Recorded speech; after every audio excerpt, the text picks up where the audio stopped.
Mirë se vini në kanalin ton. Sot kemi një lajm ekskluziv nga prapaskenat e showbizit shqiptar që do t'ju lërë me gojë hapur.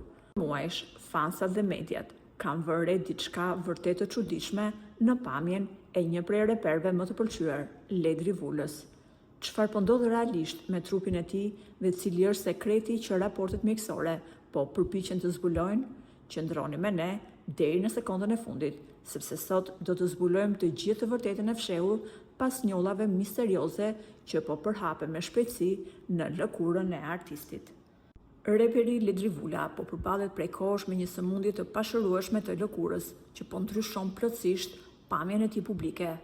Gjatë videoklipeve dhe koncerteve të tij të fundit, u vure disa njolla të bardha misterioze në duar dhe gishtat e reperit. Vitiligo është diagnoza që i kanë vendosur mjekët sëmundjes së Ledrit. Kjo sëmundje misterioze bën që sistemi imunitar të çmendet dhe të shkatërrojë vetë qelizat që i japin ngjyrë lëkurës, duke lënë trupin të pambrojtur.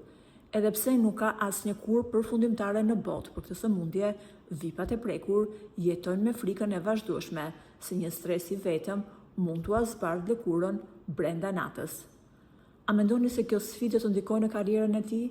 Apo Ledri sapo vërtetoi se është një lider i vërtet që nuk fshihet pas filtrave? Mund të shkruani mendimin tuaj poshtë komenteve, sepse ne I lexojmë të gjitha. Nëse dëshironi të jeni të parët që merrni vesh thashëthemet më të nxehta dhe të vërtetat e fshehura të showbizit, bëni tani subscribe dhe aktivizoni zilen. Shihemi në skandalin e radhës. Kalofshi mirë.